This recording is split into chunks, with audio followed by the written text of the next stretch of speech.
Tuesday, March 4th, 2024. I call this work meeting of the Beltrami County Board of Commissioners to order.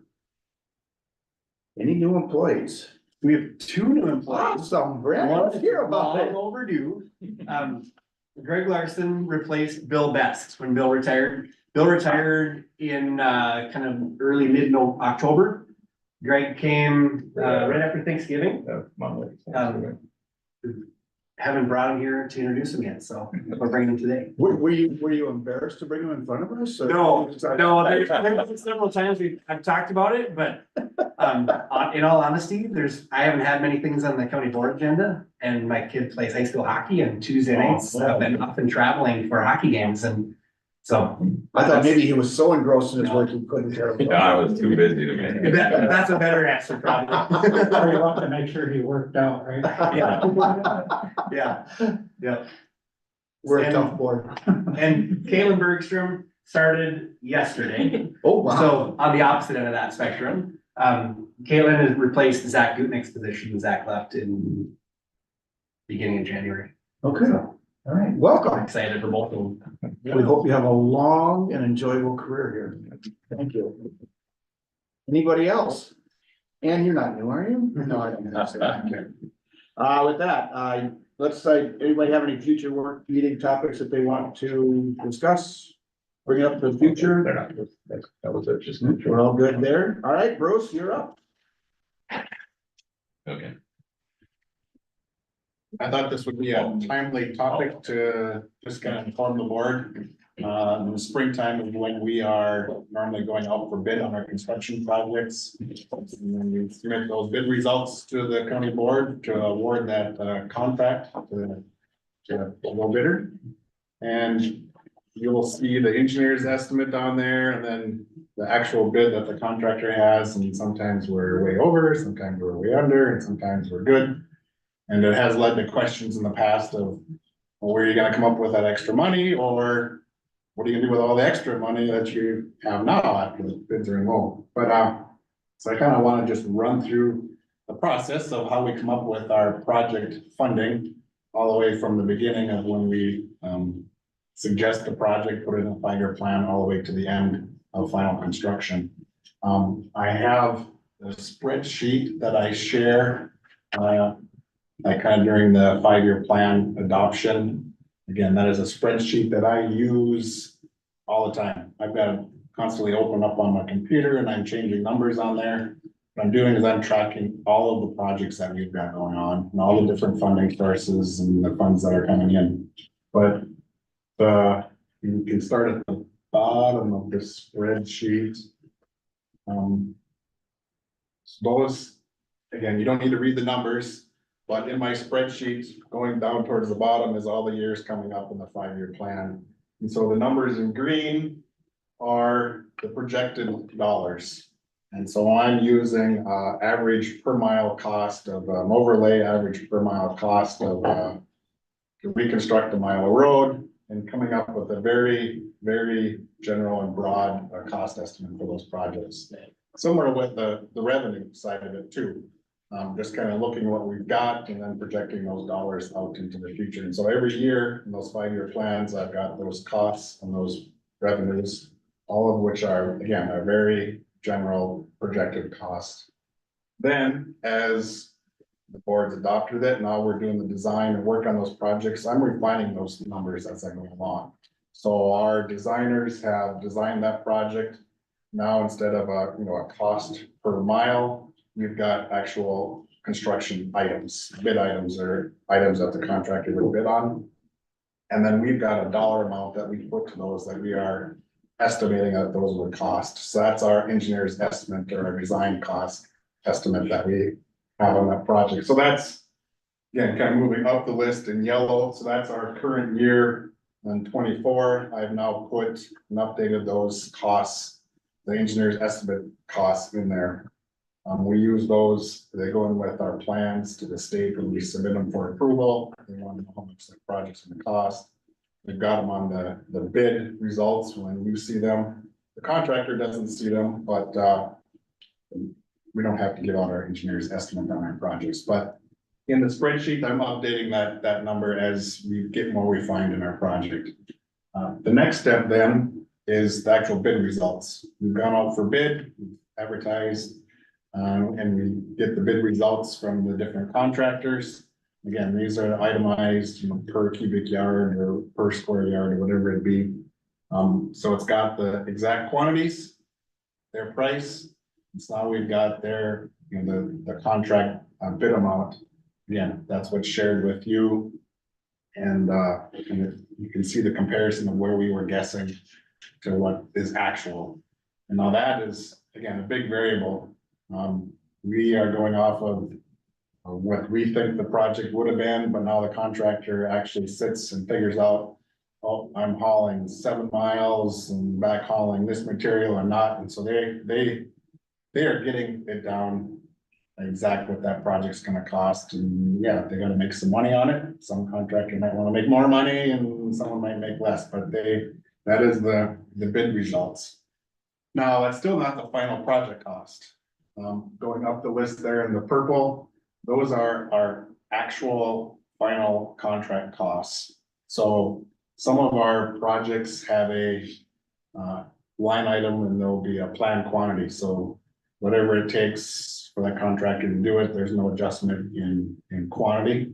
But some of our items do have an adjustment in quantity. So if it took 1,000 yards or 1,200 yards, you know, we measure the quantity and then they get paid based on their unit price. And so there will be a change in our project actual costs when we get to the end. And that is those final costs do come to the board for the final project. And so you will see those come to you for approval. And again, those are now with the actual quantities that it took in the field to construct it. And so again, in my spreadsheet, I update those final costs. We also include, there's different costs in there that are updated as we're going along, all the way from designing the project to buying right away to the final construction inspection and putting the paperwork and all of those kind of costs together. So anything that it would take to do that project, excuse me, from design all the way through to the end is also included in those project costs. So, in short, to answer the question about what do you do when you don't have money or there's extra money compared to a bid result, in that spreadsheet over time, it's accounted for. So going down to the next 5 years, if we need more money, then that kind of affects the projects that we can do going into the future. Or if there's more money available, then there's potentially the ability to add projects going into the future. But normally in that current year, like right now, it would be hard to add a project or, you know, yes, we could delete a project or delay a project, but usually we're kind of making those adjustments going forward in the 5 years. Bruce, has it happened in the past where bids were so much higher than you anticipated that you just had to put it off for another year? Is that a possibility or? Oh, yes. Yeah, I guess I can't think of a project off the top of my head, but sorry, we just had the solid waste roof project. You know, there's an example of one that can be over that we pull back on. But this year, at the last board meeting, you approved the bid results are awarding a contract on our big paving project.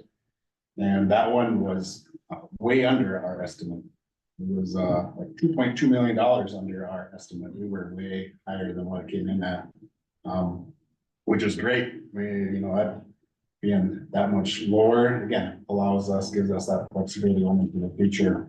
And again, these contractors are figuring out, the cheapest way of doing it, the haul, the back haul, where they're going to be coming from, all that goes into their production.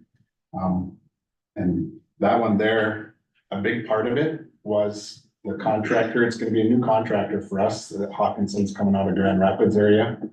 One of the big factors is we allowed the contractor to use our gravel pit.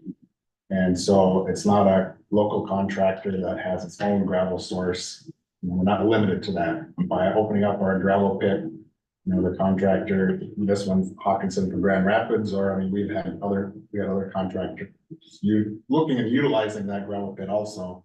And so that helps, again, get the number of bidders and the number of contractors looking at the project. And so that was a big benefit, is having that source for those. And the source is right there. I mean, it's literally on that road. Yep, exactly.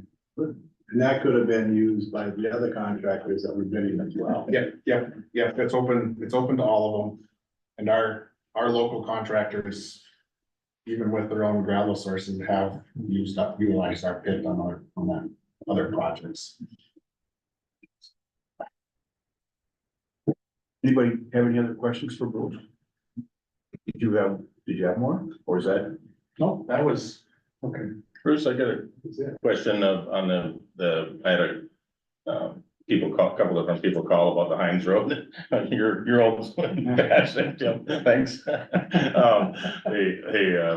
Wondering when that's gonna be done. I told them, I said, well, good news is it's in the 5-year plan. The bad news is it's not until next year. And that one of them had said that it had gotten pushed back. I looked back and I didn't see that it had been pushed back, but at least not from the year that I looked at, but is that pretty solid that it'll get done next year? yep, that one's still. No chance that we can bump it up because this year with the savings that we had from, that's a little over $2 million. Where's Lakewood at? Is that?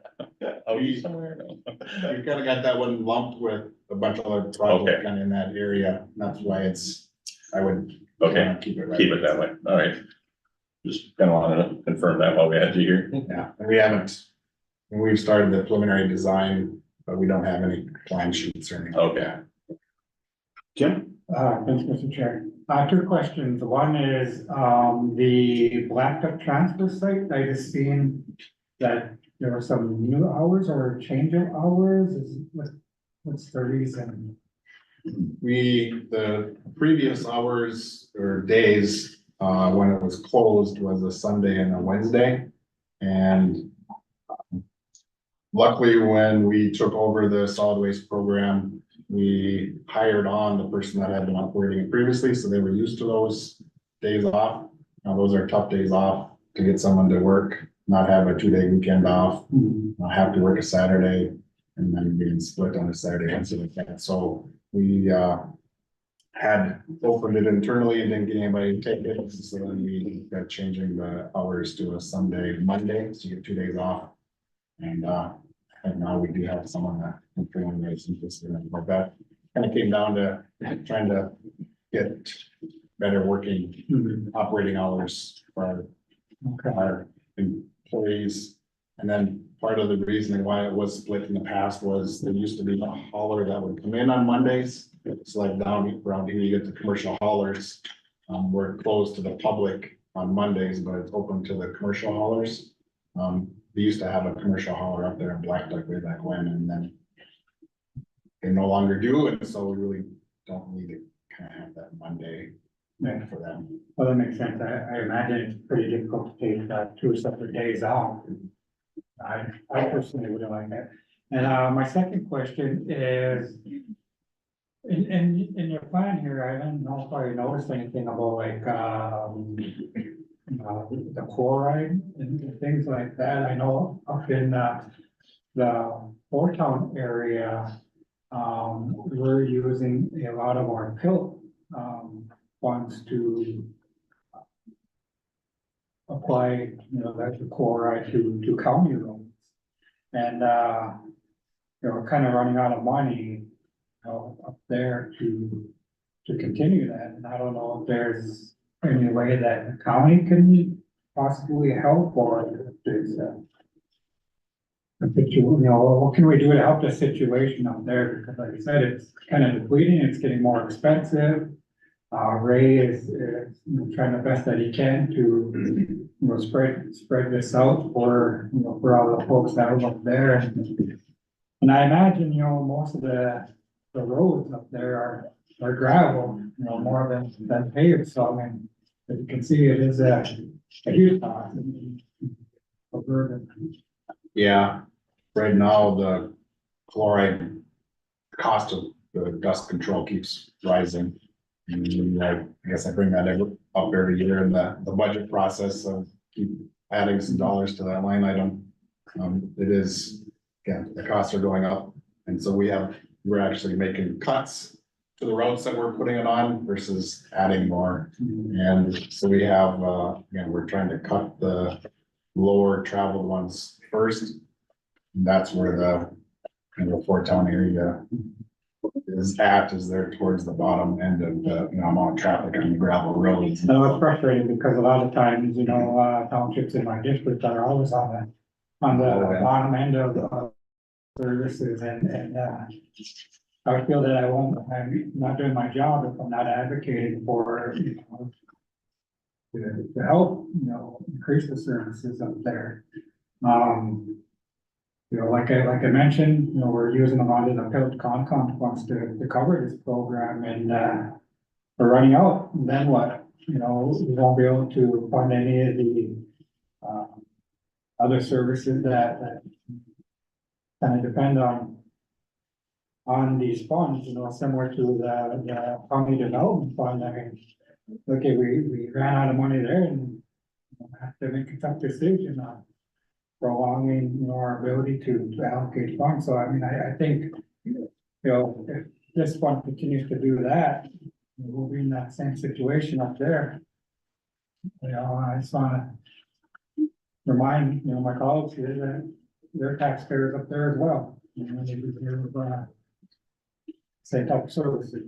That topic, Tim, was such a, definitely, coin flip as to whether you get somebody that actually wants the chloride or somebody that's really adamant against the chloride. I just had one that was really adamant against the calcium chloride. Well, that's where you're gonna maybe go with it at first. No, not the folks up there.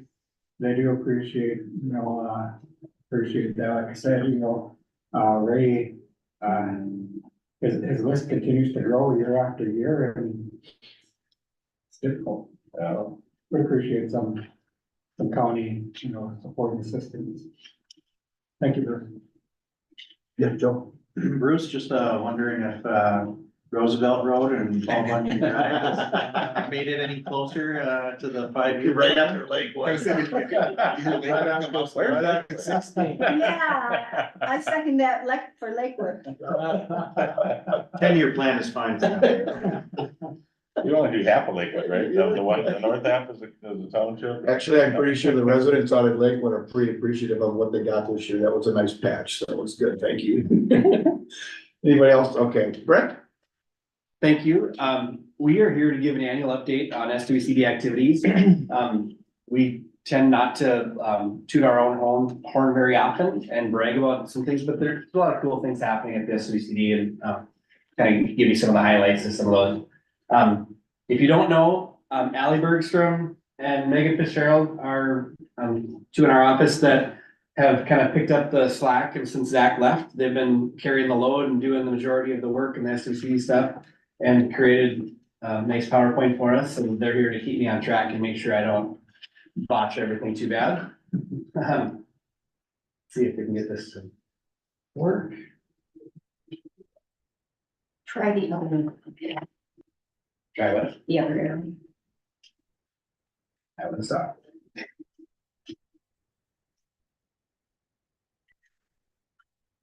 Might just have to get the next one. It might go if I start it. No, Yeah. it's not.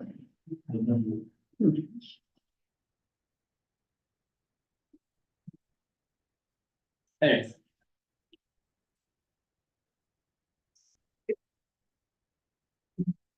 Yeah. Thanks, Bruce. Here, Bert. You just want to advance it. Dan, we go through them.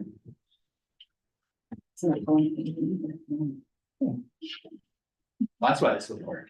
We're not pushing buttons at the same time, are we? So while she's trying to do that, I'll just share with you that, the SWCD does a lot of different things. And most of them are by themselves, I don't want to say unimpressive, but they're not scream out loud and say all these things that we accomplish. Yeah, it's working now. The tree program is one of them. The water festival, it's got some outreach, envirothon stuff. The wood ash program is one that you probably don't hear a lot about. We work with, the MPCA has a permit with West Fraser to get rid of their wood ash. And we've got landowners, farmers that utilize that wood ash a lot for nutrient amendments, basically lowering pH in their soil, so they can have better crops. We coordinate a rainfall monitor network with citizen volunteers that monitor rainfall, and that fills the map in the state of Minnesota where rainfall is, and kind of goes to give some information and creating drought monitors and things like that. A lot of other things, technical and financial assistance to landowners. We have 2 no-till drills that we rent out to landowners when we cover crops or reseeding without tilling. Provide assistance for private forest management. There's a bunch of 1W1P stuff in there. One of the things we don't have on the slide, but we put a new kiosk out at the county fair. I think it looks really nice. Kind of left a couple of, it's 2-sided. There's 3 panels on each side, and left one of the panels for the fair to use with whatever they would like. And then kind of a map and some other information for this SWCD on that. I think it went to sleep again. The next one is going to talk about the money. Oh, sorry, when you're this active, it works, but talk about the money. So where does the money come from?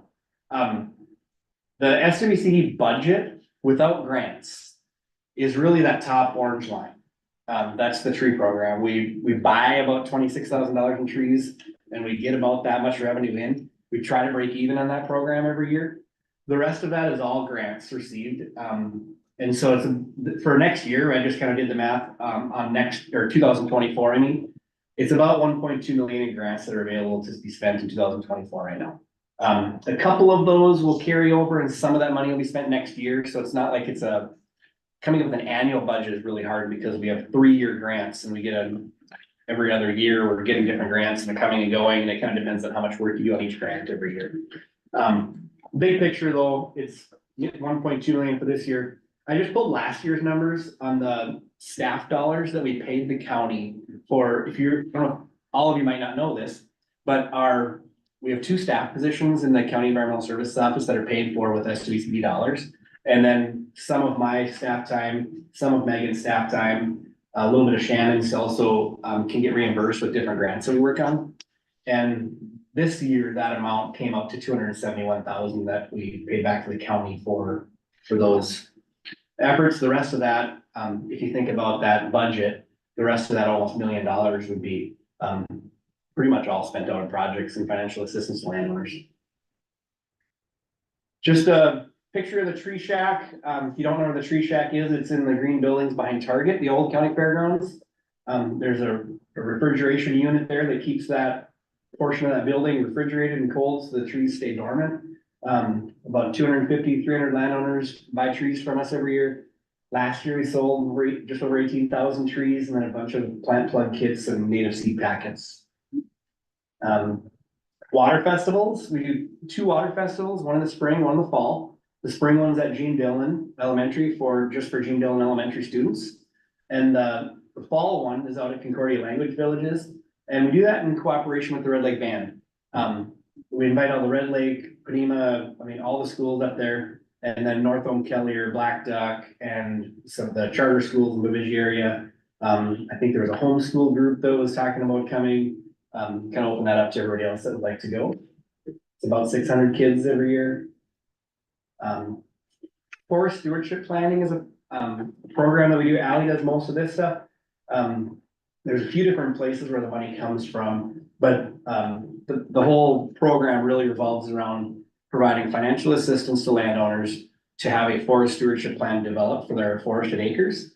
And then they can decide what their management goals are, and a private forester writes the plan for them according to those goals. And then once they have a plan, they're eligible for 2C designation for that property, or SFIA payment. Basically, it's 2C is a tax break on their forested lands that stay forested. SFIA is more of a longer term conservation commitment to keep it forested and manage it, and they get an annual payment for that. And they're also eligible for some state cost share dollars to implement projects identified in the plan, like the only one, like clearings or some other reforestation activities that this would cost share for. They have to have a plan. What's the minimum acres for that? Is there a minimum amount? 20 acres for either program. Okay. And then that's the only way they get it is through the SWCD. There's no other state. You don't have to have us to help you with the forest stewardship plan. if you wanted to go do that, you hire a forester to write you a plan. And it has to be registered with the DNR or approved with the DNR somehow. Yeah, the only way that we get involved in that is that we provide cost share for the forest stewardship plan. Got it, So okay. it's an incentive for the landowners to get. Is it like 25% that you? We It pay depends on the law. 75% You pay the 75 and then the landlord pays. for most of it, right? Most of it is 75%, the upper lower red lake watershed is 60% right now. Until we I get mean, a long time ago. Yeah, but they're only good for 10 years, so you just keep redoing them, but. Yeah, that's a pretty good program for people. It makes it more affordable to get their foot in the door and doing that. And it helps keep our forested acres forested here. I mean, really, if the property owner owns some hunting land and you own a couple hundred acres, the taxes and everything else, at some point you're tempted to split it up and sell it and make as much money up as you can. And this helps landowners own that land and maintain it in forest a lot longer. This is just last year's numbers. There's a little over 2,000 acres covered in forest stewardship plans in years past. Last year was probably in that 2,700, somewhere in there. A few years ago, we had a really big grant where we worked in the whole Mississippi watershed in Itasca County and Beltrami and Hubbard and Cass and I don't remember the acres there, but it was many more acres than that. I don't remember. I don't even want to throw a number out there. And the Clearwater River watershed and the Peak River watershed, those property owners now are just getting some outreach information and people are finding out that they're eligible for cost share for those things in those watersheds. We often help landowners with shoreline erosion problems. People usually contact us saying, my shoreline is eroding, what can I do? And so we provide technical assistance and things that they can do. And then like this particular project, we provided some cost share, some financial assistance as well. For that one, they had some severe undercutting on that, on their bank. And we worked with, making a plan with them and restoring the natural slope and revegetating everything with a native vegetative buffer. And the landowner was pretty excited that, they didn't have to bear the whole cost of doing that. And they want to be good stewards of the land, but, sometimes that stuff gets kind of expensive. So providing some assistance through some of the grants helps that to happen. We do stormwater projects. We work with the city of Bemidji quite a bit on different stormwater project opportunities. This is just an example of one that we worked on, Nymoor area that we call it PMA 25. It's the drainage ditch that drains the industrial park out to Lake Irving. We got 3 more pretty good sized projects on the DSU campus that are scheduled for this summer. And another one out right next to this site here for the summer. The Clearwater River habitat restoration, I think most of you are aware of this one. We talked about a little bit at a board meeting previously, but we received a large grant to do basically a culvert replacement project. And it was, the whole goal was to restore stream habitat in stream and connect the stream. We did a feasibility study, determined project options, had a bunch of meetings, and ultimately the Buzzell Township Board declined to support the project. We needed their support in order to move forward because there's a township road right there that would be impacted by the project regardless if they supported it or not. And we didn't want to move forward knowing that we could negatively impact that township road if we did a project without their support, without including that.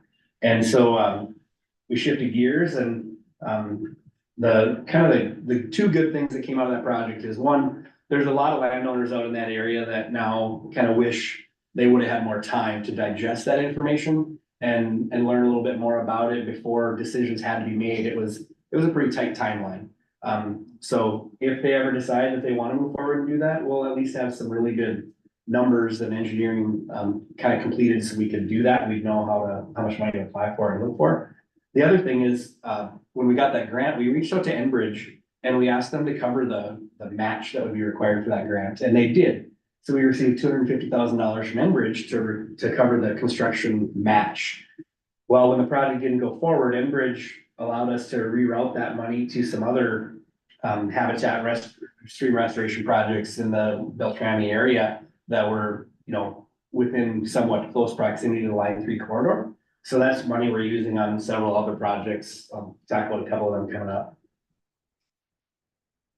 Conservation easements is something that we don't spend a lot of time doing, but once in a while a landowner knows about these opportunities out there and they come to us, and Allie worked with this landowner on Moose Lake for probably the better part of 2 years, I don't know. And finally, that one got completed, but, this is the example of a landowner wanted to enroll their land in the conservation easement. There's 103 acres there. This is Moose Lake west of town out by the Clearwater County line. The actually Clearwater County line splits the lake. And there's two other landowners that are talking about, wanting to do a conservation easement, one on the Mississippi River and one on Little Turtle Lake as well. We don't do a lot of, promotion or outreach in this area, but we will help landowners if they come to us and ask us how they can do this. The Grant Creek culvert replacement was a pretty big project that just got completed in December. This is one that we used Enbridge funds for. A landowner had a driveway crossing Grant Creek, the culvert was undersized, it was causing some problems. There was a big scour hole downstream of it. We worked with the DNR and some engineering assistants to design properly sized culverts and help them with financially able to replace those and get that done. One watershed, one plan is a generic, we hear that term a little bit, and some of you are probably sick of hearing it, and the other ones are know everything there is to know about it. But basically, it's a statewide program that kind of eliminates county water plans and shifts to watershed-based water planning. And so what that does is we used to be in our own silo and we used to create our own water plan at the county level. Now we work with other counties and SWCDs and entities creating a watershed-based plan. Beltrami County, we're fortunate that we have 8 watersheds partially within the county, so it's a lot of watershed plans. We've kind of narrowed it down and prioritized, so we really focus on the Mississippi and the upper and lower Red Lake watersheds. Those are our main priorities. They're the largest areas where the most private landowners are. We're somewhat active with the implementation of the Thief River and the Clearwater River plans. We're not very active at all in the Leech Lake River, the Rainy Rapid River, and the Rosal River plans, but we would be if somebody requested assistance or if there was some issue that needed to be addressed, we would be. And the Red Lake River is the other one, and there isn't any private land in Beltrami County in that watershed, so it's all within the reservation, so we're not actively involved in that one at all. Here's some kind of just specific examples from one watershed on plan work. This is the Mississippi headwaters, just a map of the whole watershed. Extends pretty far into Hubbard and Clearwater and all the way over into Itasca. So it's a big area. It's a complex work group to work with people with diverse interests and needs. But 2 years ago, we received the implementation grant for that. It was $850,000. It's a 3-year grant that we identify the priorities in that watershed as a group and allocate funding for it. And Craig saw some of the conversations happen and play out right there that it's tough trying to figure out where to spend all that money and be fair to everybody, and everybody has different ideas of how it should be spent. At the end of the day, I think we're doing a good job at kind of prioritizing the watershed and tackling the issues that are most need of tackling. We're the fiscal agent for that one. Here's some specific examples. So like people ask us, well, what do you do for an ag activity? The two quickest things that jump up to me is landowners they'll rent our no-till drill and they'll get reimbursed for the cost of that, and they'll get paid a per acre payment to do cover crops rather than till their land and do that. Our no-till drills are only 12 feet wide, so you're not doing 160 acre fields with that very often. You're doing, usually it's smaller fields, they're doing that. It's pasture revitalizations and things like that, rather than till them and go through it 5 times. They're going through it once with the Bunsen drill. The other thing we're starting to work with a little bit more is working with cattle producers, working with grazing management plans and coming up with watering systems so we can do some freshwater alternatives from the streams. Here's just a quick example of some lake stewardship activity. This is an example of a landowner on Laguna Beach that wanted to deal with a failing retaining wall and a kind of a maintenance issue. He wanted less maintenance, so he wanted to do a native buffer and re-slope that shoreline, and Allie worked with him on getting that project done. It was a good one. It worked out well. He was happy, and he's thinking about doing a bunch of other property that he has, or a bunch of other frontage that he has on the lake too. Upper Lower Red Lake, right now we're in the planning process. That one is working with the Red Lake Band, the Red Lake Watershed District, and Houston Engineering. We're getting close to having a draft plan developed. Thinking that a final plan would be sometime this fall approved and looking at starting implementation next year in 2025. That'll be a big one. We've got a couple of smaller grants, they're help grants, they're habitat enhancement, landscape pilot project, essentially doing pollinator plantings. This is just a picture of, this is Cummers landfill. So it's never gonna be developed, and we're doing pollinator plantings around the landfill area.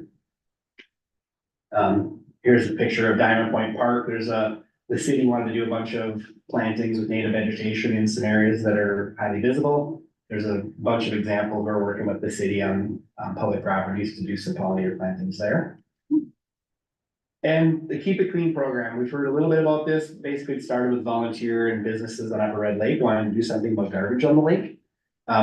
It ramped up pretty quickly last year when we got a grant from the NPCA to buy a fish house and go to the state fair and do a bunch of educational things. We've been part of a small group that's working on promoting Keep It Clean throughout the state of Minnesota and really the upper Midwest. And right now, there's some efforts with a couple of volunteers working through the legislature, trying to make this a state thing where the DNR, the PCA takes this on as a program and actually does this and would allow us to focus on more local things and less statewide things, which would be helpful for us. We can get some consistent messaging out there from one place and move forward. But that's all we had. There's more, but we didn't want to try squeeze anything more. Did you practice that to get right to the minute or? Kind of. I was watching the clock. Does anyone have questions for Brent? Yes, that's good. Awesome. Thanks, Brent. Thank you, guys. Appreciate it. Thanks for all your support.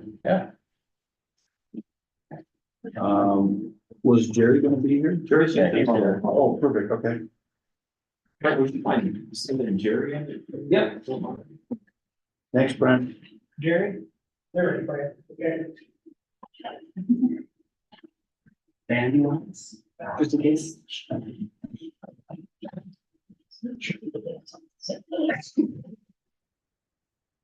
It worked.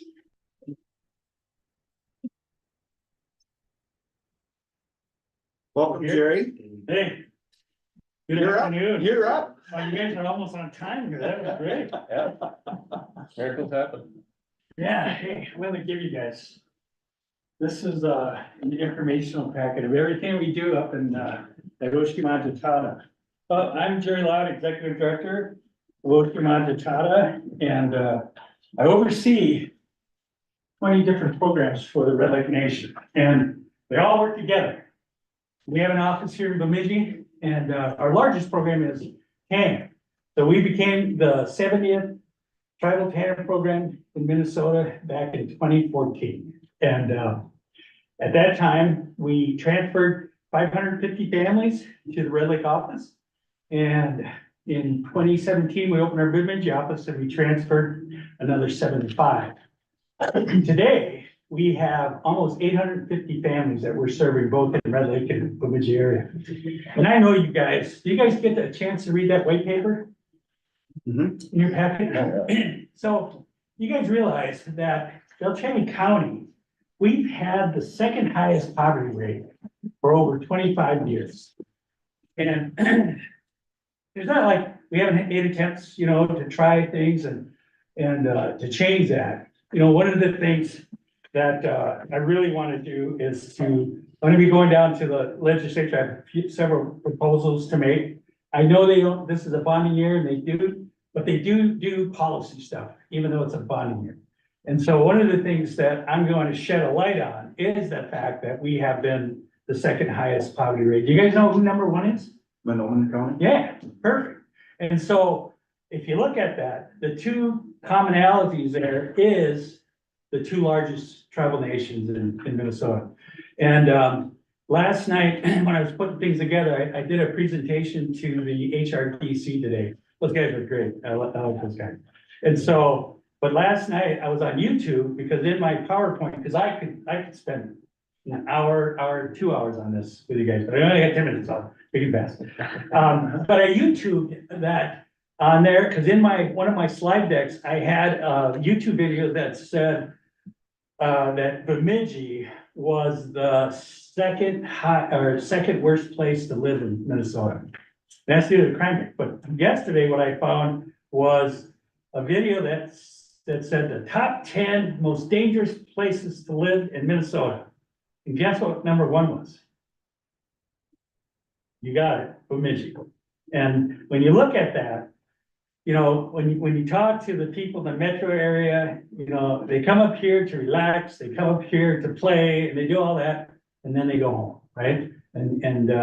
So the legislators should be ashamed that if we're the second highest poverty rate for over 25 years, you know, the definition of insanity. So the Odata project, it's not nothing new, right? It's just, what the real premise is. And I talked to Ann on last Friday, you know, we're not going after any money, right? There's not, but one of the indicators of poverty or what causes poverty is lack of services, right? And when I presented this to the Bemidji City Council, you know, one of the things I challenged them, I said, there's probably not one of any of you guys that would say that, you know, Bemidji doesn't have enough services, right? Because, but if that's the case, if you believe that, then we're still the second highest poverty rate, right? So that means we don't have enough, right? So we need to add some more services. And so the big thing that I would like to do is to designate Beltrami County as a poverty trap zone. And so that we could do things different, right? We could get some different funding and try to do things differently. You know, one of the things with tribal TANF, that's your cash assistance, right? You guys, that's your cash. So one of the things that we can do, or what we have done in tribal TANF, is that we can do things different. So Beltrami and they operate MFIN, Minnesota Investment Family Program, right? Minnesota Family Investment. Yeah, and so what we can do is the parents that are in, you know, the families that are in, they have to send their children to school. It's a crazy idea, right? It's a crazy idea. Well, MFIT, you don't have to do that, right? And so you get a sanction on there that it's easy to remove, right? So if you can just show us that you're sending your children to school, because, you know, the quickest way for any community to get out of poverty, it's through education. And so Kelliher, Black Duck, Bemidji, Red Lake, they all have attendance issues, right? And so I'm not saying the majority of them are on public assistance, but the ones that are the ones that really need it, right? Because poverty is a generational cycle, right? And so what we're really trying to do is break these cycles. And so, you know, one of the things that I never, you know, in college, I never looked at it. I always write things down. So having the crime rate, health disparities, our homeless situation, our housing, transportation, you know, graduation rate, chemical health issues, you know, crime, of course, those are all byproducts of poverty, right? And so if we can get, you know, be amazed, you guys know this, a job will cure a lot of ills, right? And so, but even, you know, one of the things that in cash assistance is that there's a thing, I know, Angela, it's the thing where you're extending it 6 months, you called it the Cash simplification. cash simplification. So they passed that, and Jody Hartstead, the commissioner of DHS, tried to pass that like 3 years ago. Was it prior to COVID? Yes. Yeah, and so that's one of the things that they do with people that are on cash assistance is that they penalize them when they get a job, right? And so you apply for cash assistance, you get on there, and then you get a part-time job. And I think they used to disallow 20% or something like that. And then anything over that, they start deducting them. So I mean, it keeps you in that whole area. So they pass it for 6 months. So, you know, I would ask, stay for a year, right? So, because poverty is a mental thing too, right? So if we can get people thinking, right? And so when they get off it, because that poverty trap, it's that whole thing about it's so close to be on public assistance or being employed. If something happens here, oh, screw it. I hate my boss. I'm just going to go back on public, right? That's that cycle. And that's that mentality. And then, believe it or not, your children see that. They don't even have to tell their kids that, right? I tell my staff all the time that you don't have to tell your kids that work's important. You don't have to tell your kids that education is important because they're watching you, right? They're watching you, how you get ready for work, how you talk about your work, and all of those things. So anyways, so that's what Odalia is. We're trying to do something different and, I don't know if you know, but the central school was approved. And so what we want to turn that into is a one-stop shop human services. So it's, not doing, you know, we're not in competition with Ann and her program, the Beltrami County, not at all. All we are is we want to be, a solution and help us out. So that's the whole thrust of this. So, I don't need action, but I'm just like, I'm asking to designate Beltrami County as a poverty, that's just a word, right? But just connect that so we can tie that into funding that we're trying to go after.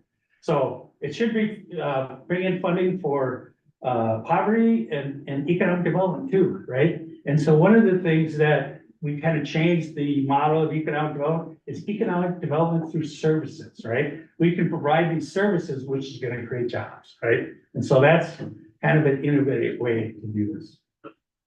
I know I'm talking fast, I'm just kind of data dumping on you guys, but I'm just glad that Tom was able to get me in here, so I just wanted, you know, there's a lot of moving pieces to this. I've been working on this project for probably 6 years.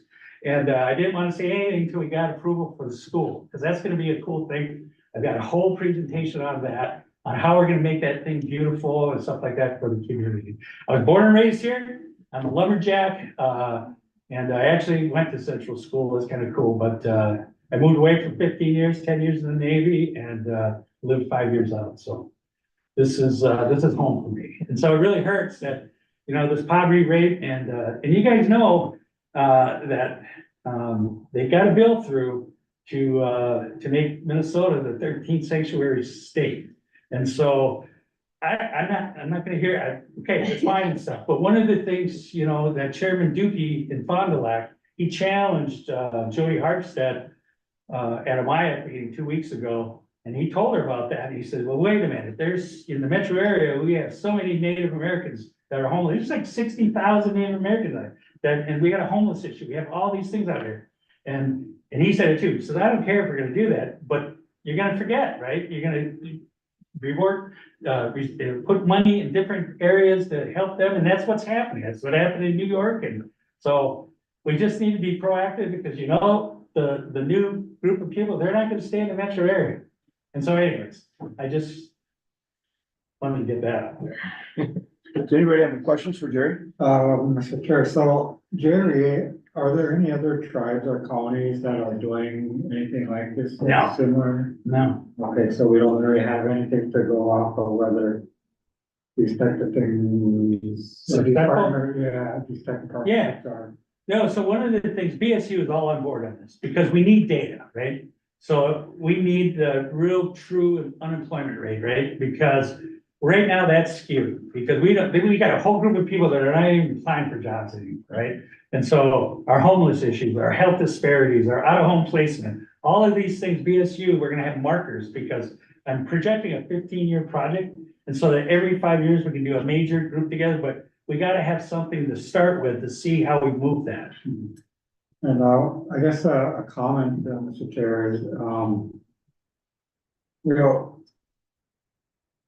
some of us might have concerns and wonder how this might affect, you know, county and county services, because, you know, counties have the responsibility to offer these types of services and things, you know, within the county.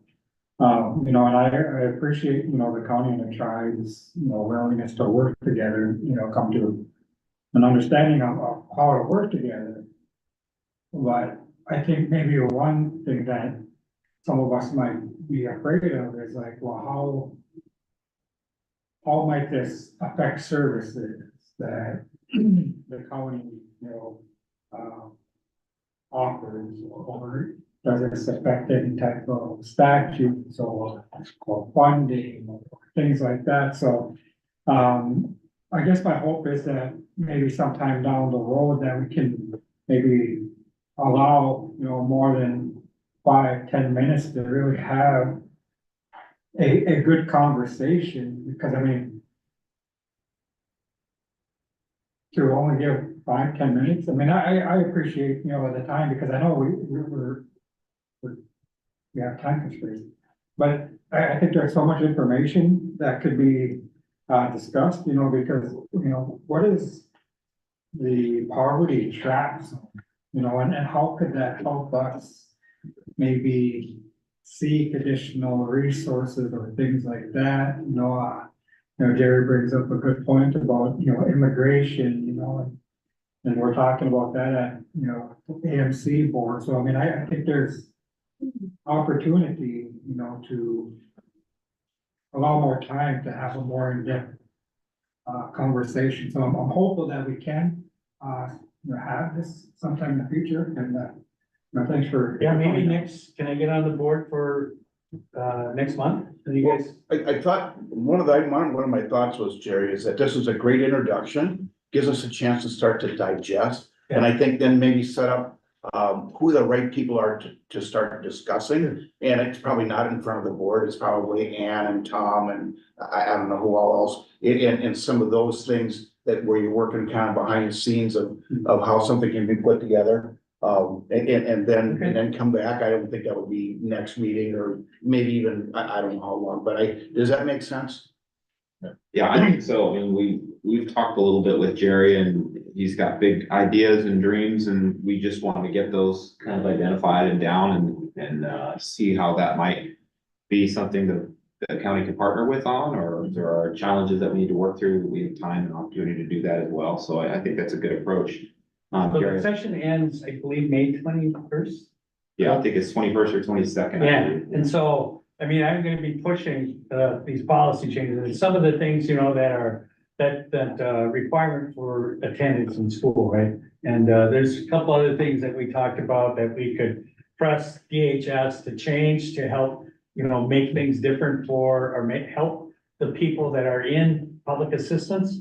And so, and definitely I'll keep Ann and Tom abreast on that. But I do have a presentation, so if you, anytime you guys want to, in a work session, I can present it for you. No, I think that'd be great. We can identify a little bit longer time period, yeah. Yeah, just wondering, do you have any kind of a timeline on when you would actually plan on opening over there? Are we talking? Well, a so year or- probably be like 2026. Okay, Yeah, because there's a lot of things, but it doesn't mean that we can't do the Right. model. start working on exactly, it. yeah, I just, to Tim's point, and we got time, you know, before we have to really worry about, you know, how it impacts, and we can work together to make sure that we are working synergistically. through- Yeah, just to let you guys know, North Homes, City of Bemidji is on board, District 3138, Northern Dental, Wells Technology, and today HRDC and BSU. So I presented it to all, and everybody is on board. And so, you know, and I like, Friday when I present, I mean, the county we have to do this together. There's no way one, you know what I mean? And so to do this, and really, in the end, we could bottle this and we could do this and send it out to other rural communities, right? Especially in Minoan County. And that's a whole different animal over there, right? And so they have their struggles but I just wish that we could work together, right? And do this and, because again, it just drives me nuts that we're 25. And there's other things, you know, we gotta talk about, the white elephant in the room is always racism, right?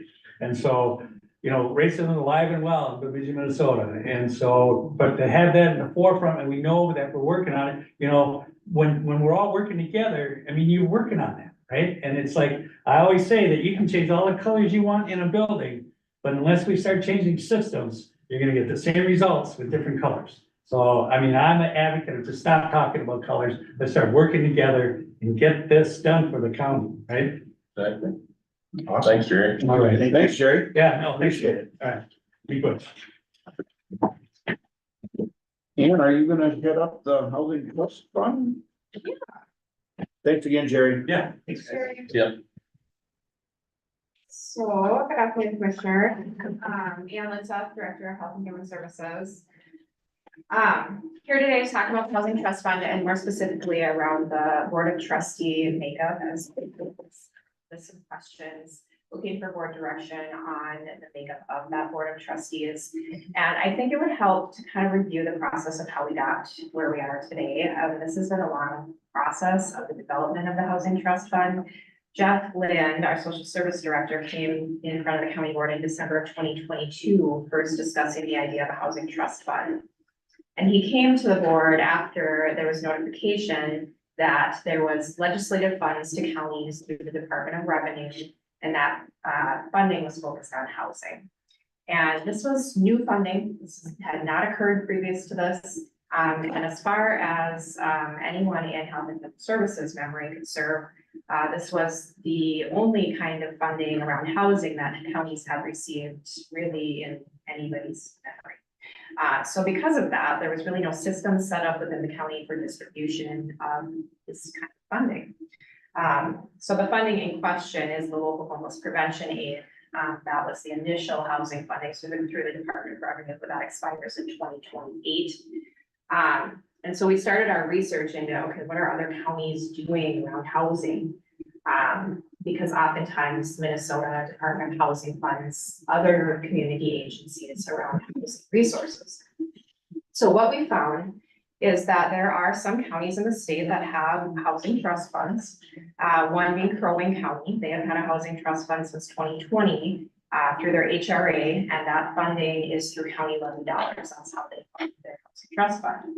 But what we saw with that when we looked at their model is really a unique idea allowing public-private collaboration to really leverage funding in housing. So we thought this was a great idea and the board agreed. And we've seen other counties utilize their local homeless prevention aid in a variety of ways, but many counties are just turning those funds over to a local community entity that is funded to do housing programs. HHS and the county board felt the creation of a trust fund would really help our community to leverage those funds to jumpstart some projects, to draw investment, perhaps create jobs in our area. It would enable our community to prioritize development, which is really important for us. We're about 1,000, maybe 1,100 housing units short in our area. To look at maximizing benefit to this community while allowing a variety of entities to have access to it. So like I said, that public, private, the partnership, the collaboration, that ability to access the funding. And with the hope to ultimately result in a larger impact to housing and allow the opportunity to sustain the funding. So having this trust fund allows, yes, we can put this local homeless prevention aid into it. But since that time, we've actually gotten a secondary funding source called the statewide affordable housing aid, which has at this point has no sunset date. It's about $130,000 a year, but it could also include private donations. It could include their Department of Revenue housing funding into it. It could include the United Way putting up a targeted fundraising event around it. So it's an ability to have this really live on and remain a funding source for our community in the long run. So the governance for a housing trust fund is the statute 462C.16. And what it does is it allows local county boards to set up trust funds through either a joint powers or through an ordinance. You do a joint powers if you're doing a regional approach. We did an ordinance because we're doing a county-based approach. And so Beltrami County created an ordinance which outlines what our county would like to do with the funding. It aligns with the statute, but it also expands to further identify uses, administration, funding sources, and reporting requirements. And so that ordinance really is the governing document for funding use, along with any specific requirements on funding sources. So for example, our local homeless prevention dollars also have a statute that are attached to them that they can be used in these certain ways for these certain levels of funding. So we have to follow both the homeless prevention or the housing trust fund statute and the local homeless prevention granting statute. So it's a bit complex as we work through it. And so what we wanted to do and what the housing trust fund statute outlines is that local governmental bodies can look for an administrative agent to administer the trust fund, which is exactly what we did. And so we did this RFP so we could find a trusted, qualified community organization to operate the trust fund. The RFP was awarded to the United Way of the Bemidji area. And then we created an annual agreement so that we could outline the expectations to align with both the statute, the ordinance, and all of that being in the agreement. The local ordinance allows requests for funding of under $50,000 to be approved by the administrative organization's board of trustees. So that's kind of what's in question today, because that agreement requires that there be county leadership presence on that board of trustees. So that's the authority of the administrative agency's board of trustees. Requests over $50,000 would have to go to the county board. So the board, and I believe Health and Human Services has done its due diligence to outline the county expectations through the ordinance, the agreement, and also the governance of the statute. And per the RFP response from the United Way, they have extensive experience in grant administration, creation of diverse decision-making boards. They've shown fiscal responsibility with community fundraising. They have a history of managing the competitive processes for accessing funds and then the development of agreements once they go through those RFP processes, which is all part of our ordinance requirements as well. So based on that, and the allowable uses outlined in the ordinance, we may have a variety of people coming to that administrative agency saying, we want to access these funds. So for example, we may have a private developer who wants to access the funds to provide low-income housing as part of a larger project. And so we really need a diverse group of individuals on that board of trustees to kind of look at the viability of projects when people are coming and asking for funding. So expertise is in areas such as real estate, construction, code, et cetera, for the question of viability for projects. I mentioned in my agenda bill that HHS has received a recommendation on the makeup of the board of trustees from the United Way. But as the governing board, it is your decision as to the makeup of the board of trustees. And per the ordinance, the board of trustees would be given authority, like I said, to make those funding decisions for under $50,000. And I want to give an example to kind of help wrap your head around, okay, what would a request for under $50,000 look like? So we could have an organization like BICAP who comes forward and says, we would like $10,000 to do rental assistance. And so independent from coming to the county board for that authorization, the board of trustees could authorize that amount to that entity. So that would be an example of that. The county board also holds the approval for the administrative agreement. So basically, if the county board does not approve or agree with decisions that are being made by the administrative agency, you at any time can request for a new RFP process to go through, to be gone through, to find a different administrative agency. So there are kind of controls in place around the funding that are set up through the statutes and the ordinance and the board of trustees. So with that, the United Way provided a proposal of a 7 to 9 member group with some recommendations of what they thought would be appropriate for decision making. And they also are suggesting that they are going to put together an advisory board consisting of a variety of agencies to help to advise the board of trustees on viability of projects. So that would be their recommendation. But of course, today we're here for you to ask me any questions and maybe to have some conversation about what your recommendation is around who you'd like to see on that board of trustees. Yeah, great. And did I read in there, are they getting the administrative, United Way, are they getting 10% of? It is up to 10%, but they will bill their time. So they are hiring a full-time individual to manage the administration of this housing trust fund, which is definitely necessary with the complexities of all the statutes involved. So they would have someone who they are hiring full-time to put together RFP processes for individuals, entities to access the funds, processes to go through those RFPs, working with the board of trustees for approval. And then there's a requirement for agreements to be made when funding is distributed. So it's a pretty intensive process, and they will be hiring that full-time person. So the up to 10% of what number though?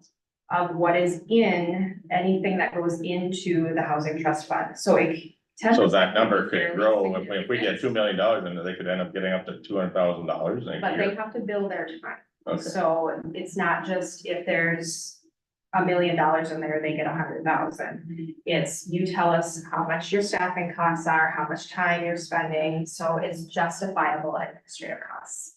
Okay. It's just hard to say what that will look like without knowing when we initially started our conversations, it was just that one funding source, and already that has changed. So as the complexities grow with adding funding sources, yes, there might be more administrative work, but it doesn't necessarily mean they get the full 10%. It's just, it could be up to them How often does that get reviewed or, annually. okay? Okay, thank Joe, I know you originally had some thoughts. Do you want to go ahead? you. Talk about wanting to- Yeah.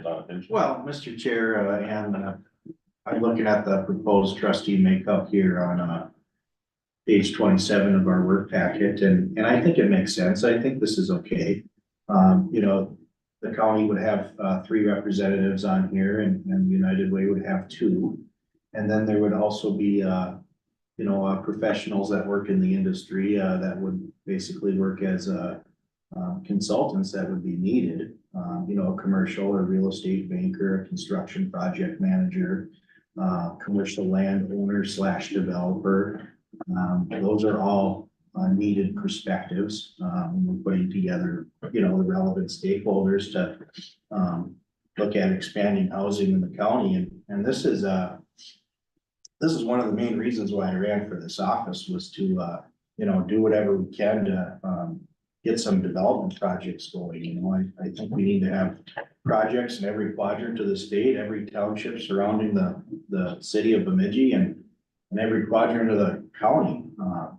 We, like you said, we need 1,000 or 1,100 new units today. And so I'm pretty comfortable with the proposal here, especially knowing that there's the $50,000 backstop. We still have final approval on everything above that. So, and if there happens to be any issues below 50,000, we can address those too. So to that point, Joe, my only thought was, and this is probably never gonna happen, but it was like, the thought about dying by 1,000 cuts, and it's like, does every project only gets $45,000 and there's 100 of them? And, that would be my only concern, is that all of a sudden we passed up on one really good project because they didn't want it to come to the board. That might be a little cynical, but it's like, because I'm pretty sure that there's gonna be some big project or projects that will come up that are gonna require some substantial dollars, and I'd hate to think that we wouldn't have those because we did a bunch of $40,000. Right. That would be my concern. Right. I would hope that there'd be bigger projects. Yeah. Yeah, I understand that makes sense. Hopefully there's several projects on the Yeah. horizon, and they're all over $50,000, but, but we need a few minor ones too. But I think, Joe, you did a really good job of lobbying for that spot. Pretty sure though. I don't even have to ask.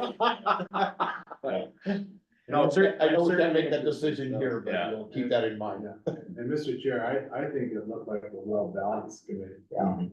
I think we did a good job selecting. Yeah, Tom. Mr. Chair, thanks. I don't usually get in the middle of your conversations around these types of things, let you guys work out all the details and stuff. But one thing I think would be helpful is some direction to the trust board in regards to what you'd like to see in the way of projects. Like one example that Ann just mentioned was, hey, if VICAP came in at $10,000 for a program, for example. I believe that we need housing and that we need infrastructure, housing infrastructure rather.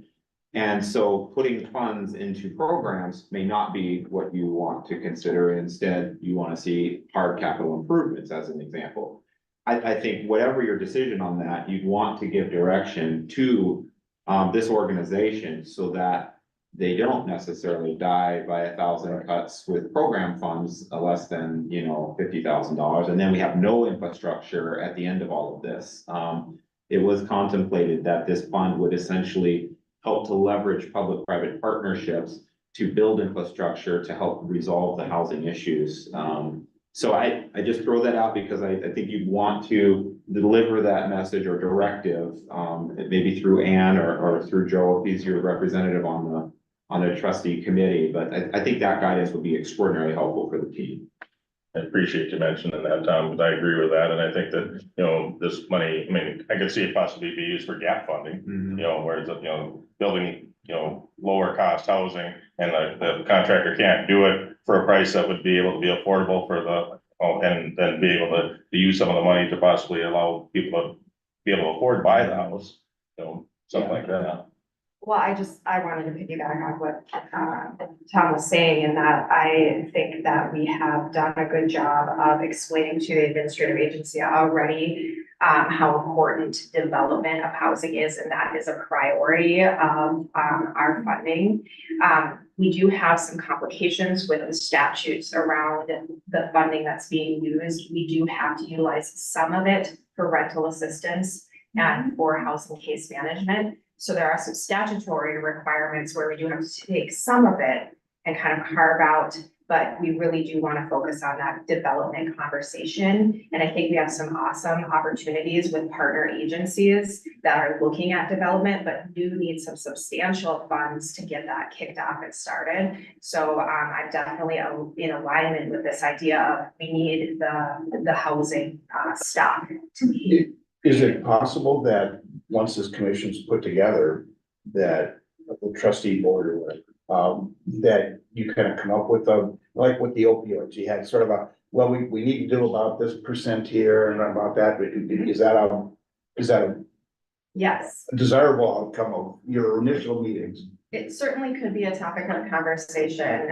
Same kind of thought process where we could say, okay, we're gonna carve out 15%, and that's where we want to focus on the rental assistance and the housing navigation services, and keep the rest for development, just as an example. Yeah, we can have those conversations with that board of trustees. Jim? A couple of comments, thanks for mentioning, there are some statute requirements, because that was one of the questions that I had. What are the requirements? Two is, how much is in this fund, and is it a reoccurring yearly allocation? So currently, the board has approved two funding sources. One is the local homeless prevention aid, and it is a variable amount annually. So we got a little over 600,000 in 23. We got a little over 500,000 in 24. It's unknown what we get in 25, but it does expire in 2028. And then we have the statewide affordable housing aid, which is $131,000 a year. And it'll likely stay that for the foreseeable future, and it has no expiration date. And the statewide affordable housing aid has some specific statutory requirements around development. That's the smaller funding source, but we can also look to utilize the local homeless prevention dollars to do some development, as well as the case management rental assistance piece. So it sounds like there's a significant amount of funds in there already, and expecting more. And which kind of, brings up a concern that Commissioner Goswick, that I have too, is like, well, how much is 10%? Right, You know what I mean? You don't want to burn it all up in Yeah. just administrative. Yeah, so thanks for bringing that up, and to piggyback up, Commissioner Carlson, is I kind of like the model that the opioid committee has, because that way we know that like 15% is going to reset, 10% is going to youth and things like that. So I mean, I think, that type of model will be helpful, and I think that would help us as the board to really help in our decision-making process. So I think, if there's a possibility that this, what is it called? The Public trust. Whatever the board's name is, I think that would be helpful. So, I do want to also say, I know I'm out of time, but we will have to work through a lot of those details. It can't look exactly like the opioid funds, because these funds expire. So for example, if we don't spend our $500,000 within a 2-year time frame, we have to return it to the Department of Revenue. So we do have to look at, okay, if we don't get that big ask, we're gonna look at how we can build up housing agencies across our community, and it might be smaller because we don't want to return those funds back to the Department of Revenue. So we do have to have some of that flexibility as well, though. thank you. George, anything else? No, not at this time. Thanks, Sam. Thanks, Sam. Oh, I guess I did have a question. As far as the Beltrami County staff, I think Jeff is a person that kind of comes to mind right away, but I'm open to that. He'll have to take a step back from the board of trustees because he's on the United Way board. Oh. So we have to make sure it's not a conflict Oh, there. sure. We have some other stuff that we can discuss. Okay. Okay, anybody else? Okay, thanks, Sam. Yes. Appreciate it. Thank you. Jody. Other, Good afternoon, afternoon, commissioners. Think you need a break? Ann Schroeder, I don't know why she's sitting back there. We are here today, as part of the per diem committee. There was a per diem committee put together, if you can just wait a second. A couple of months ago, we've held 2 meetings. On that committee is myself, Human Resource Director Ann Schroeder, Commissioner John Carlson, and Commissioner Richard Anderson. And we've been reviewing different pieces to the per diem, the resolution, the IA policy, different pieces like that. The list, we are at the point in the process right now that we were looking at the commissioner meeting assignment list and couldn't tell, some of the meetings on that list look like they are meetings that are no longer in existence, or they're we didn't really know what their purpose was. And so what we are asking today is just for a general discussion amongst our 5 commissioners, that if this is a meeting that you go to, if you could just give us a little more information about it, so we know if, you know, I think one of them was, just going off the top of my head, an ATV committee. If that's not in existence anymore, we can take that off our list. Diane has printed off the commissioner list for us on really nice big pieces of paper. Okay. And I think what I'd like to do is just start at the top and maybe, Commissioner Carlson, if you could just lead as the chair, lead the discussion or have them get started, and Ann and I will take notes, and that will help us when we get back together as a group. So, Mr. Chair, I'm just kind of confused because didn't we go through this, back in November, December, when we didn't talk about each individual committee and that they're actually even but still, there was an opportunity though, right?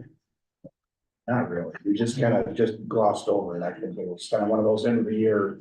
It wasn't any kind of an in-depth look at anything. So I'll kick this off and if anyone wants to yell at me, you can yell at me because I'm the one that color coded this. I had some committees that I thought I couldn't think of any reason why we have that. And so I coded them pink. And we can change that color, do whatever we want to do as a board. And then we had some committees that were really very specific to county functions that, and this is my opinion, that should be covered by our salaries. They weren't extra work, they were county work. We get a county salary to do those things. And so I color coded them that yellow color. And then there's other committees that they're either joint powers or we're working with other local agencies in town or around our area that really require some extra time that aren't really totally specific to the county.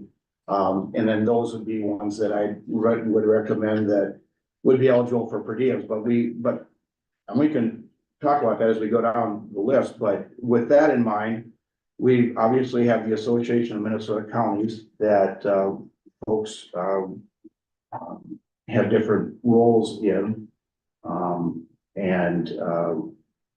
If you notice, there's a columns for the D1, D2, that's District 1, District 2, District 3, District 4, District 5. And then as we progress through, it was my understanding of who was delegate and who was an alternate, or if you weren't involved at all. At some level, I believe everyone is involved with this Association of Minnesota Counties at some level. And I guess any discussion about that? ATV committee, I'm actually slated as the delegate. And, I've never been called to an ATV committee. I don't know what it is. Does anyone else have any idea what that is? A few years ago, there were some concerns, mainly in my district. And apparently a number of years ago, there was an ATV committee. And I remember the sheriff, Ernie Vital, myself, Bruce Hasbargen, maybe another individual, we met at the highway department to kind of go over some ordinances that are in place that deal with ATV committees. So I think that's kind of how I got involved, and how I guess I got delegated to do the ATV committee, because there was during that time a lot of the resorts and the tourists would come up and bring their ATVs and use either a highway, which they weren't supposed to use, or they were going through wetlands that they weren't supposed to go through. So that's how that kind of brought back the ATV committee. So, I mean, I don't know. I mean, I'm kind of, I have reservations about this, the whole process, Commissioner Carlson, I do appreciate, you wanting to kind of go through with this, but I'm not too sure. I'm not too sure if I really agree with this entire process, because I feel like my colleagues are telling me that because they don't agree with some of the committees that I may partake in, that it shouldn't be on the list. And to include committees included with the salary, no per diem or expenses. I kind of have concern with that as well, because I'm not retired. I'm not. I didn't, I don't have the privilege of being a business owner. I don't have the privilege of affording, to do this, and I do this because I love what I do as a commissioner. I tried to have a full-time job. You know how hard it was? It was nearly impossible. And for a committee to suggest that I should be doing this because it's part of a salary that none of us are getting rich on. Kind of bothers me.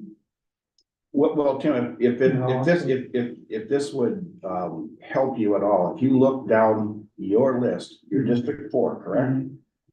I only see 2 committees that, in my opinion, are county committees that you wouldn't get reimbursed for. I don't know if some of those do they meet every month? Let's see.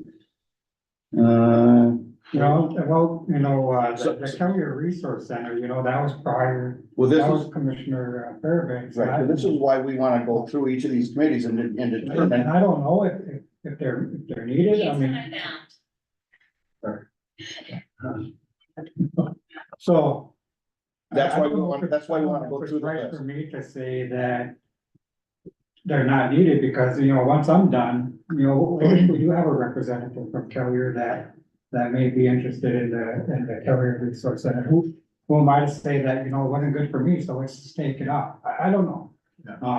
I think, Tim, if I could interject here, please. The Kelly Resource Center is a good one to use for an example, because it's no longer in existence. That's, when we've gone to Concon meetings, they've changed that to the Kellier Library. So these meetings, this committee doesn't happen anymore. And I think that's the biggest thing that we're looking for, is not whether it's something you feel you want to go to, or you don't want the next person to not be allowed to go to it. Some of these committees or meetings just really aren't in existence, and that's a perfect example of one. Right, yeah, and that's what I found with mine as well. I went through and checked it, and there's a couple of them that don't exist. But one of the things I heard loud and clear within the committee is we're not the ones that are going to say that they're needed or not without knowing what they do. I mean, if they're meeting now, then that's great. And if we've never been for the last 5 years or 4 years, then, I see no problem with crossing them out. And then if it arises again, now that we could add to this list. Well, Mr. Chair, I thought, like I mentioned earlier, that we had this conversation, every November, December, when we're approving our committee assignments and whatnot. And I'm hopeful that, if we're gonna be, talking about committees, that, maybe we can possibly talk about the alternate, on how we, are assigned committees. Like, I know in the past, the fair board, we used to rotate the fair board, but I know a lot of us did our time and that didn't really fit our schedule, and I'm glad that Commissioner Goswick really, takes the initiative to continue that assignment. But there may be others here that like the planning commission. I would like to do the planning commission, but we're not allowed or afforded that opportunity. Maybe same with the Greater Bemidji, I would like to, join that, learn a little bit more about that. And because I've been on the county board for 11 years, I've never done the planning commission. So, that to me, I don't know, like I said, this is kind of how do I get that committee, Well, it's actually a different discussion, Tim, and what we're trying to accomplish today is, do these committees even meet anymore? Are they even a relevant committee? That's all we're trying to find out. And I would like to know, kind of like you're saying. And then also to double check to see, is this the right delegate and alternate, or did we get that wrong? That's the whole point of this work session. What you're talking about is it's the next step. Which, and I think when we get done, we should be going through those steps. Yeah. This is just looking at the committee. And if we could do it in maybe a little more expedient manner, I would like to, again, ATV committee looks like it's not meeting, it's no longer needed. If it's ever needed in the future, we can bring it back and add it to the list. Looking down, behavioral health, community collaborative. Okay, that's where we deal with the Sanford, and we deal with various other groups within the city, dealing with the mental health issues.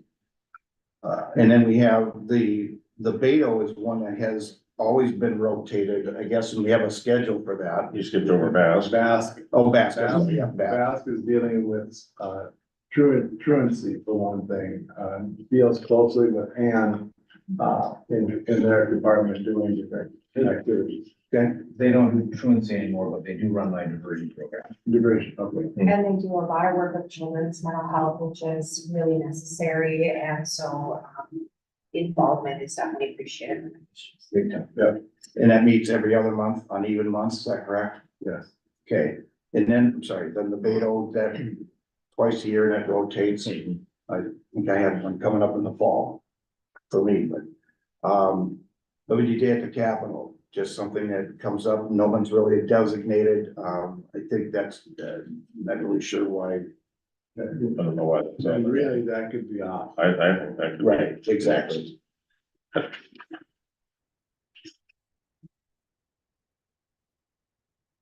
Okay, yeah, the Health and Human Services Advisory Committee, Richard, you're the, And that one, is one that should be off.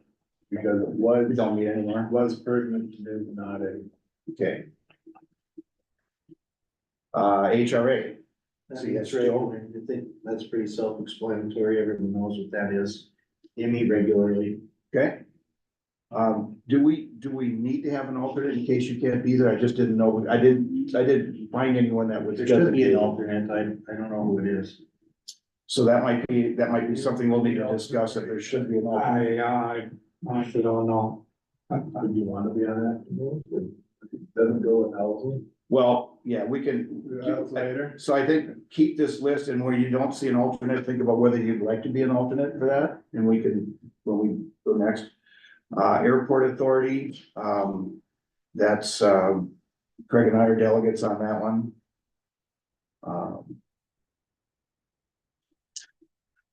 BICAP, see, that's Joe, and there is an alternate, Richard. I think that's pretty self-explanatory. Yeah, that meets regularly. Their bylaws require a Cass County and a Beltrami County commissioner on there. Okay. But it also says, and housing, which was a committee, and that kind of morphed into the governance / executive committee, which also meets once a month. Okay, So can we cross off housing and just put BICAP? Maybe just put BICAP and that income, or BICAP board and subcommittees? I think that, Because if it happens to be Yes. that maybe, you know, someone else gets on, it goes to a finance committee or executive committee, or, so I think that would be good to get rid of the housing and just say subcommittee. In the past, it was actually two separate seats, because I remember Commissioner Anderson was part of it, and I was part of the board of directors, and I was part of the housing. But over time, it just kind of came into one, so I mean, I don't know. Yeah, it was, they don't meet separately as a housing now. Right. Black Duck Ambulance, That is. Tim is, that's, on that. that's once a month, right? And Craig, you've kind of been the alternate, right? Yeah, typically, yeah, because it meets right before, Yeah, or that one meets the third Thursday at 9:30. And the other one that does not, right below that, does not meet at noon, it meets at 10:30. so that would be the EMS Joint Yeah. Powers Board. Yeah, and so we put me down as an alternate for the first one, and Put Tim as the Yeah, alternate for maybe. the second one. sure, I mean, you'd already be there, yeah, if you potentially. potentially, yeah. It's up to them. Budget Committee would be one of those committees that just, it's strictly a black. Oh, I see, yeah, gotcha. That kind of rotates, that's a county function. Mr. Chair, well, hold on a minute, please. Budget committee, I mean, that's at least 5 or 6 3-hour meetings every year. And, you know, kind of going back to Tim's point, nobody's getting rich off this per diem stuff, but I also believe in, folks being paid for their time. Those are pretty, heavy time commitment meetings. It's also on the list of our approved per diem, and has been every year. So I would like to see that stay green.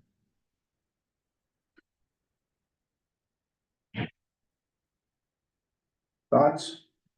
Mr. Chair.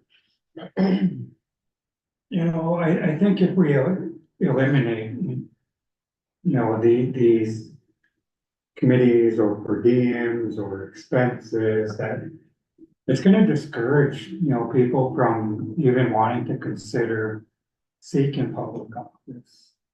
And I wanna, try to make sure that, we're inclusive.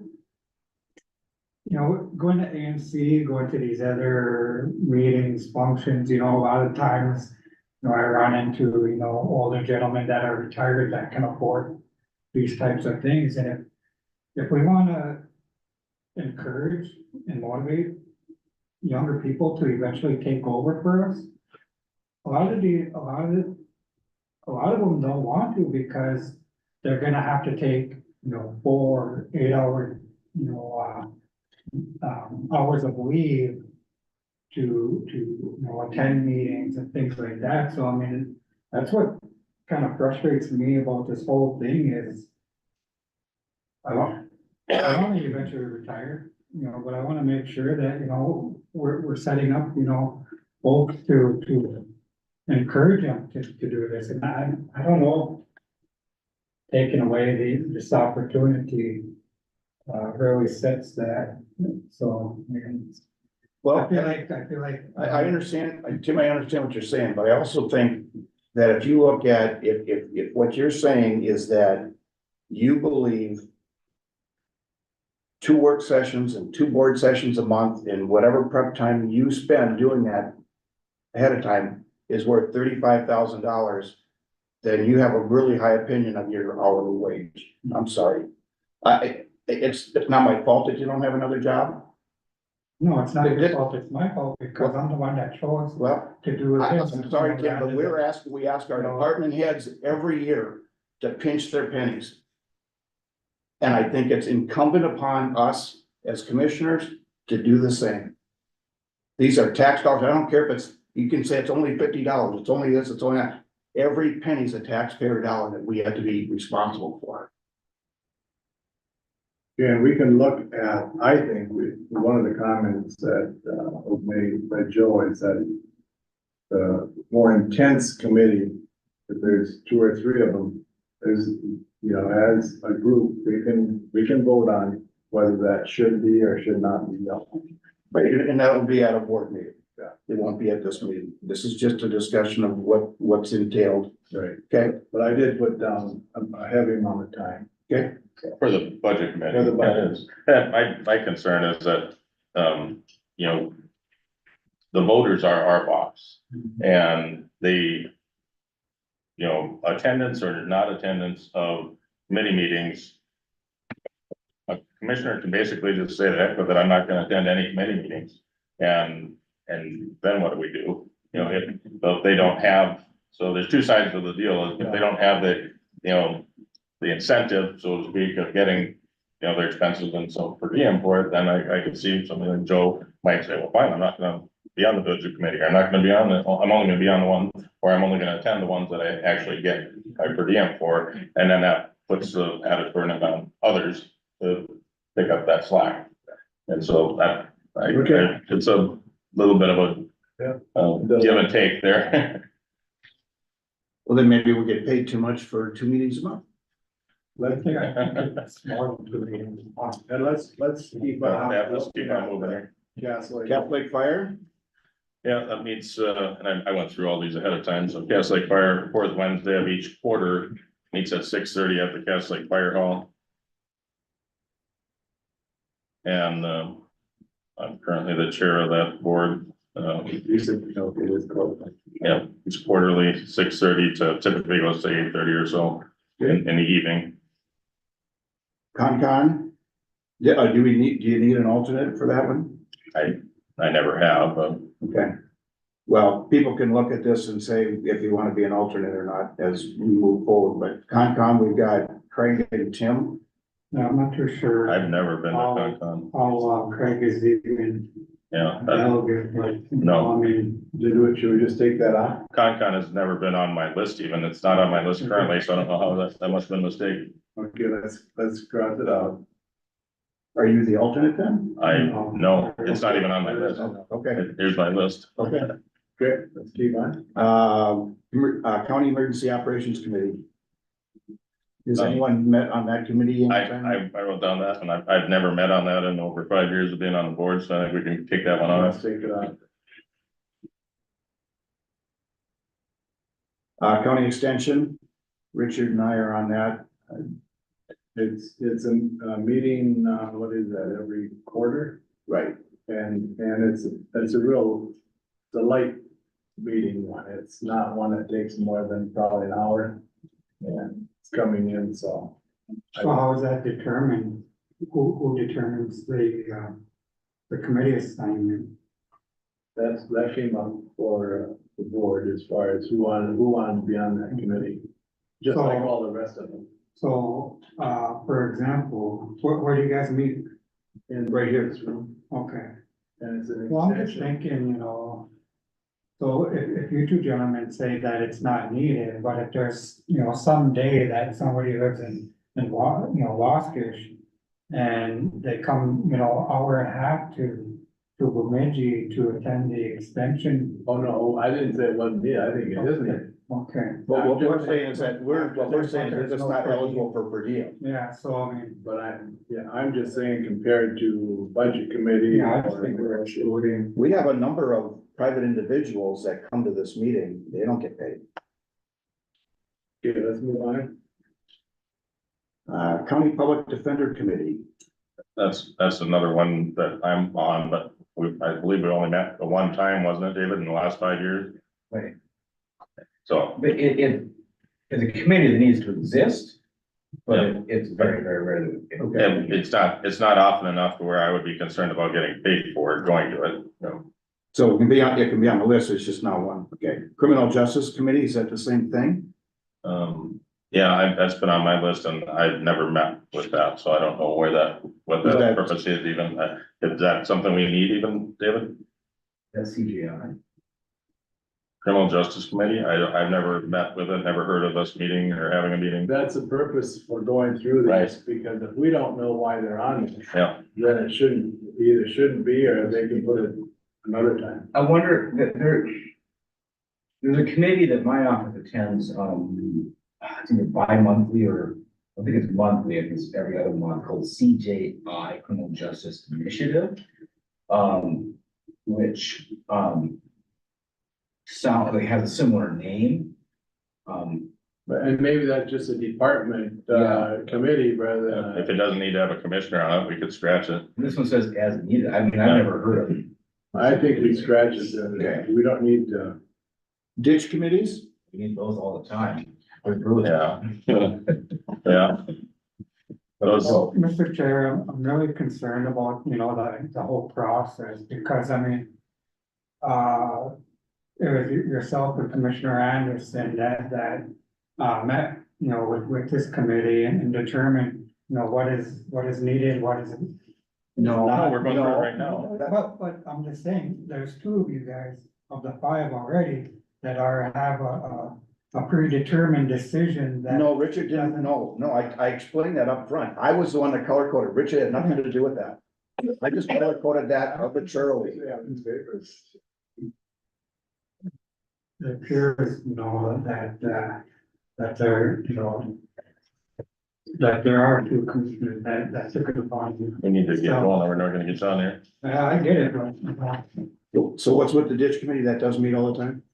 It meets arbitrarily, or, It's the second Monday of every month, is that? not the one that I'm part of. no. So, We occasionally meet, during the summer, we, meet in the spring, fall. It kind of determines, based on how many, landowners. so it's as needed, not second Monday? Yeah.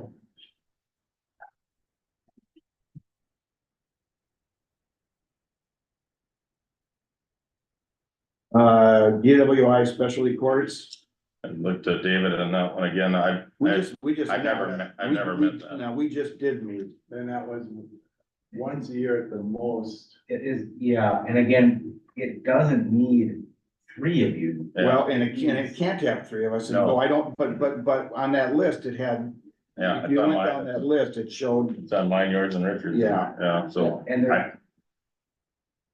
And then, but now there's also a drug court steering committee. Which should be added to this. well, that would be under the specialty courts. Oh, I get it. DWI specialty courts. Well, I mean, there's three different specialty courts, the drug court, the DWI court, and the domestic violence court. One commissioner could do all three of them, or he could say, one does this one does that one. And that's up to you guys, but all three should have at least. Maybe that's how they got where it was Yeah. three different commissioners. But there should be a commissioner at all those steering committees, and they meet at most once a year. Should be just as. So I'll take you off. Yeah, take me You off. can take me off too. E911 committee, We were meeting on that and then that's, taken a pause now. I'm not exactly sure. I know some things came up with, the GIS coordinator with regard to that. And so we haven't gotten back together. So it's gonna be kind of, it's still gonna exist. I think we will get back together at some point, but it's as needed at this point. Okay. Fair board. Fair board meets, third Monday at 7 p.m. Yep, that's all correct, at the fairgrounds. Greater Bemidji, we meet, once a month, third Friday. Headwaters Regional Development Board, Thursday at 7, that's correct, yep. okay, Yep, meets regularly still. okay. Household hazardous waste, It's right there. Yes, that's me, and it should, we need to change that into, it should have a per diem and expenses because it's, with other counties, with the number of, and that does that still meet quarterly in Bagley? yes. Okay, gotcha, okay. Jail Steering Committee, And those are the different committees, so, For the jail. for the jail, and they're gonna be sunset, right? Mr. Chair, we had a conversation about this at our last meeting, how they're likely going to morph and change and. right, so, yeah, so those would be. I think you just kind of leave those until we make that morph, yeah. The Joint Airport Zoning Board, That one, I mean, we're meeting tomorrow, it's, we're not done with it. Once we get done with it, I think it can go dormant after that, but we're not done with it yet. because that could crop up at any point. Yeah, right. So, It's possible, yeah, yeah. The Joint Law Enforcement Center Board, Jasby, you should be on that one too, right? yeah, I saw, I did Yeah, have yeah, that. so we should put you back on Yeah. it. Law Enforcement Center Board, is that what you said? Yeah. Yeah, that's not on mine. I'm down as a delegate, but it's not listed on mine. I don't know what that is, or is that needed anymore, David? Joint Law Enforcement Center Board, what's that for? Is that where you get together and talk about who's gonna pay up how much on between the city and the county? Do you pass the hat for the new jail? In the original, when that building was built, it was originally designed, go back and read the really old contracts, it contemplates this, I don't think it is actually existed for a very long time. You want to double check with Jason more than me, but I think as long as we're not part of it and they Yeah. haven't been requesting it, Just scratch let's it, not go searching for it. right? Joint Powers Natural Resource Board, Yep, meets regularly. okay? That third Monday, Yes. okay? Kelly Resource Center, that was one that we didn't know that existed anymore. It doesn't, yeah. Kichigami, obviously that, Joe, you're on that one. Land of Dancing Sky, that's one that I'm on, I usually zoom in. Land Review Committee, That meets as needed, I'm on that. Yeah, We haven't met recently, but. That's Oh, fine. you're on it too, that's, Richard. that's a as needed, I guess, if someone picks up something. Yeah, sometimes. Twice a year, right? Well, my first year, it was, we had 4 or 5 meetings the first year, and then we haven't had any this year. So, yeah, as needed. Law Library, we weren't sure what that was. That's a once a year, maybe twice a year. twice a year. Yeah, Oh, okay, myself, one of the judges, and then one of you. okay. It's Joe right now. Joanne, okay. LMC on insurance, we had no idea what that was. okay, that one That's would, Labor Management Committee on Insurance, that it has not been in existence. So it wasn't the League of Minnesota Cities. We were not sure what that was. but that also came into play, and I don't think we need it, but it comes into play when the employees work on their, double checking what their contract changes are going to be and whether they agree with so much money for health and so, different things. And so then I was asked to come in and be present at those meetings, but it only met once last year, so, Yeah, the informational session for their employees. yeah. And I think that's the insurance committee. So the insurance committee isn't listed on here. This labor management committee was when we were self-insured. Oh, okay. I don't think we really need it for either way. Okay. For negotiations, that can be part of that job. Okay. Mississippi Headwater Board, That's, active. It's actually the fourth Friday and it's at 10 instead of 9. does that move around? As far as where it's at? Yeah. That's typically it actually, this last time it was down at Bacchus because of building Cass County boardrooms where we normally have it down in Walker, but it was on Bacchus at the forestry building this last month. NAPO policy committees, I'm on two of those. They meet once a month.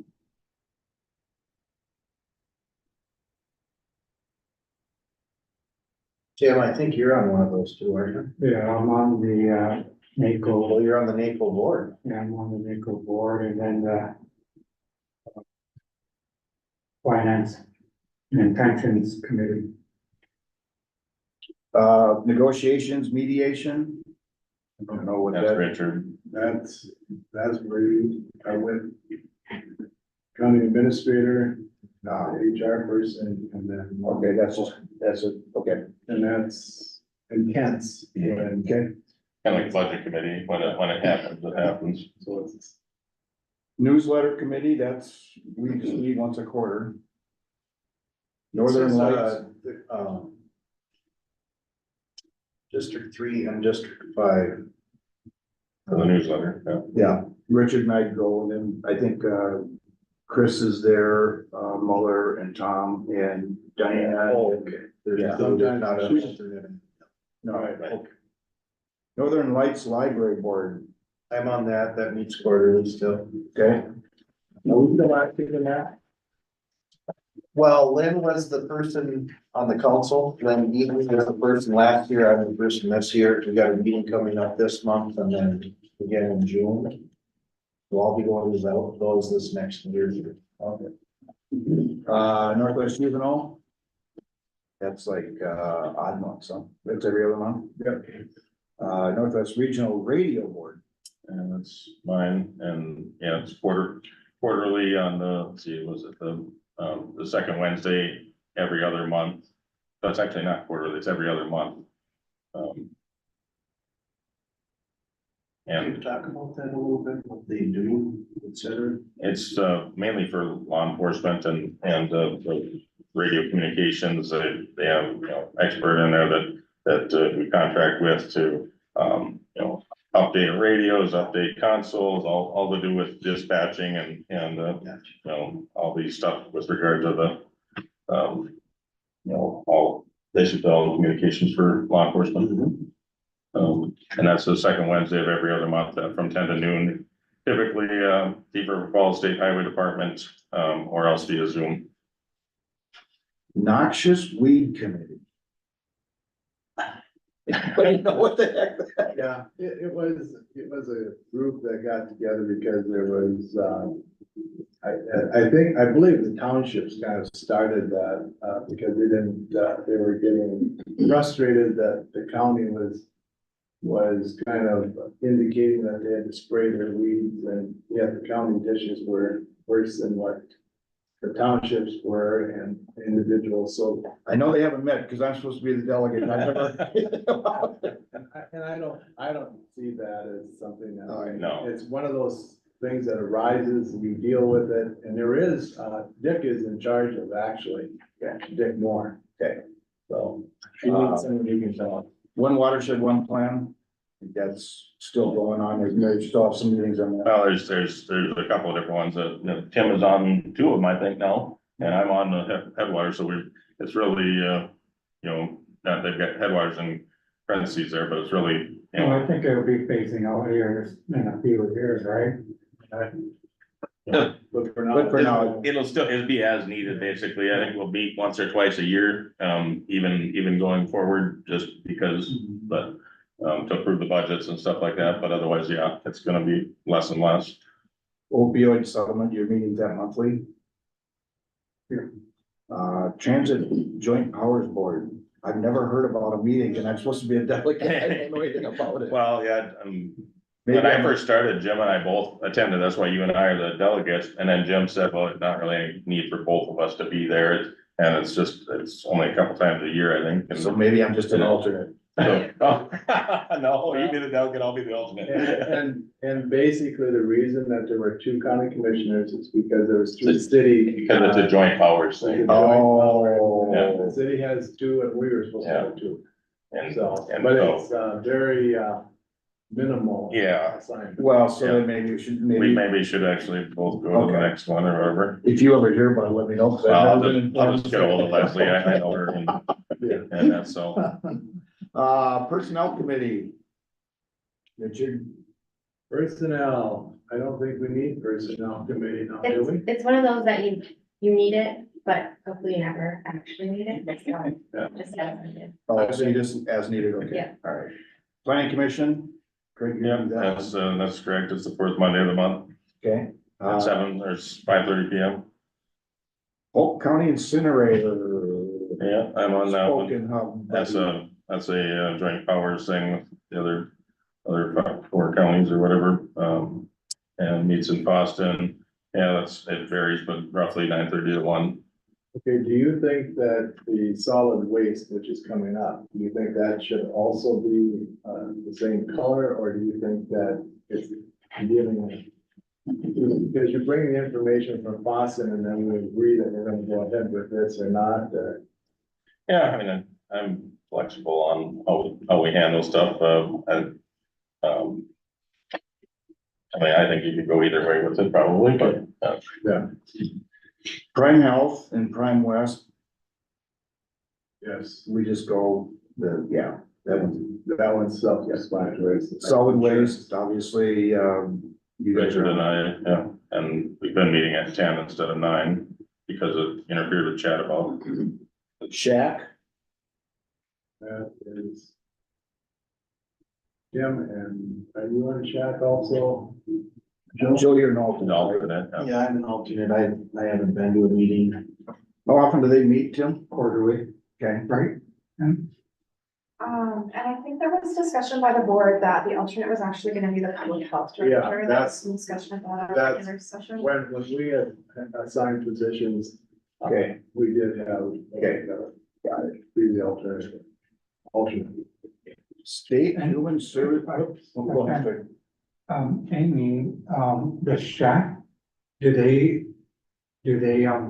provide the mileage and reimbursements and things like that? Because I went to one last year and The state. I got a check from the state, so. For the commissioners, yes, for myself, my time and, so when I go, excuse me, my time is paid out of the current stuff. Is that what you're asking? Yeah, well, so, I mean, expenses are kind of covered by shack. Well, it's the same with Prime West. Prime West Prime Health and Prime West are the same thing. We don't take any money from the It's county. it's just the commitment of these are people. And I think, Mississippi Headwater Board is the same, Yes. where they pay it. Yeah. What about Kitchigami? Do they pay anything? I don't think so. No, they don't pay travel or anything. I don't think so. They're gonna she's up. Yeah, and then State Human Services Performance Council.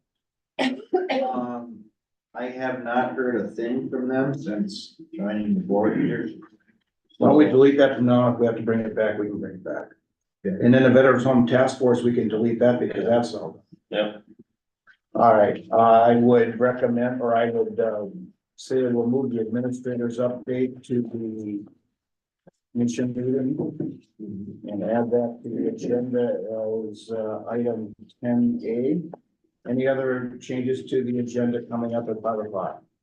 So, Mr. Chair. Yes. So, what are we doing with this?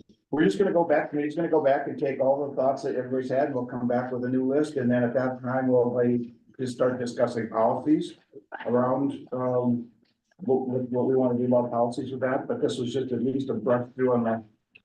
Okay? Any changes to the agenda other than adding 10A as administrator's update?